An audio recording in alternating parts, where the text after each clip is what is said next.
presented by Beaver County Auto. It is the Bucco Show. Noah Hiles, Alan Saunders, and Alan, we're going to go back in time a little bit to last July and review a trade that not only shook a lot of people here in Pittsburgh, but the entire baseball world. Chris Archer comes from the Tampa Bay Rays to the Steel City, and in return, the Pirates send over some of their best prospects, Austin Meadows, Tyler Glasnow, Shane Baz, and we've had a little bit of time to see how this plays out. Give me your original thoughts and what you're thinking now that we've had some time to see it happen. Well, I think two things that are very interesting about the trade is that when it first happened, there was a ton of excitement from sort of the community and the Pirates fan base about the Pirates doing something different that they hadn't done before. They hadn't really made the kind of move where they traded away some of their top prospects in order to get an established major leaguer. And I think people thought that it was sort of this sign of change, that the Pirates were going to be going about their business in a different way going forward. And so I think the very first thing for me is that hasn't really happened. The team's payroll is down from a season ago. And just in general, that was one trade. It was not the sign of a greater change in philosophy by Neil Huntington or Bob Nutting. And so I think that part of the trade that got so many people so excited hasn't really come to pass. The Pirates haven't changed the way they've done business. They just made one trade that's sort of an outlier at this point. And I think that actually in a way, and not that like they should be concerned about this, but I think it kind of set Pirates fans up for some disappointment, because I think a lot of people went into the last offseason thinking this one's going to be different. Look at this move they made that they've never done before. What's going to happen? And then they didn't sign really anybody of note, and they didn't acquire anybody of note all offseason like usual. So to me, that was an interesting sort of sidebar part of the trade. And then the top line part of the trade, Tyler Glasnow struggled here. Chris Archer, good but not great pitcher for most of his major league career. I think kind of the pitcher that you'd hope Tyler Glasnow would become. Yeah. And so I think, to me, it was sort of cutting the line, right? It's like, here's a guy that might be what this guy is. And then you get there, an awful lot to pay for cutting the line. I think most people that, outside observers thought was a high payment for a pitcher like Chris Archer, especially if he doesn't, in Pittsburgh, eventually realize the full potential that he'd never really been able to realize anywhere else. I think the move to me signified a change of direction, like you said, or where this team was going to clearly be built around pitching. That was the move. That was the reason behind the move. They saw a guy who they thought, Tampa Bay wasn't getting the most they could out of him. He needed a change of scenery. They put all their chips on the table. They gave away a pitcher who, like you said, he wasn't working out here. He needed a change of scenery as well in Glasnow. And they gave up a prospect in Meadows that, while people were excited about him, he really didn't have a spot here for the time being with Marte Polanco and Dickerson. Obviously there's injuries amongst all three of those guys here and there where Meadows could have filled in and helped out a little bit more.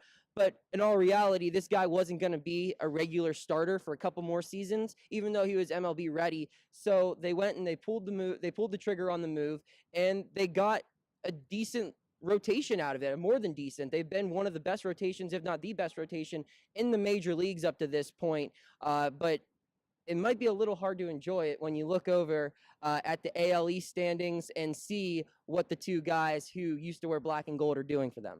Yeah, I think that to me is the thing that is very interesting to watch, is that those guys have played so well since they got to Tampa, both of them, that I think it has to change the perspective on the trade, in that I don't think if those guys both work out to be star caliber major league players, it doesn't matter what Chris Archer does, it doesn't matter what Shane Baz does. It's going to be hard for the Pirates to look at that as a win. Yeah. Even though I agree with your point, Archer's presence goes a long way for this rotation, because it bumps everybody else down a spot, in addition to him being a very good pitcher, right? So it's now your number 2 pitcher is a guy who's pretty good, and then it makes the number 3 pitcher better, and the number 4 pitcher better, and the number 5 pitcher better, because all those other guys get moved down a spot. That all makes a huge impact on the total numbers of the pitching staff and the total outcomes. I think it's easy when you look at a team that comes in for a 3-game series and there's one guy and you're like, all right, well, Friday, maybe not going to go so well. Rest of these guys we can hit, versus a difference when you look at a probable pitchers for a weekend and all 3 guys have ERAs at 2 something or less, and there's a difference for major league hitters, and I think that's real. But I think the way that those 2 guys have played in Tampa makes this trade a tough one for Pirates to sell as a win at this point. Obviously, still very early on, less than a year out from the trade. I relate it like this. You had to break up with a girl that really had nothing wrong. It just, you guys weren't on the same page. It wasn't going to work out. Nice girl. But then you break up, you move on, and then you see her Instagram, and she got a lot hotter. She's doing a lot better. So it's a tough pill to swallow. But in a serious note, what's hard for me to accept about this trade is I love what Archer's doing for the Pirates, but contract aside, let's say that the Pirates are able to keep him for the rest of his career. How many more good years of baseball does Archer have left? 3, 4, 5 max? And then you flip it to the Rays. How many more years of good baseball does Tyler Glasnow and Austin Meadows have left? You're looking at close to a decade, if best case scenario. Did him even have a full year of service time? I believe Glasnow does, yes. And so they got a combined 13 years. Yes, so out of those 2 guys. You're looking at, there's a way higher potential return. Yeah, and you don't know what you're getting with Boz, but even with just Glasnow and Meadows, you're looking at a huge return potentially for Tampa Bay.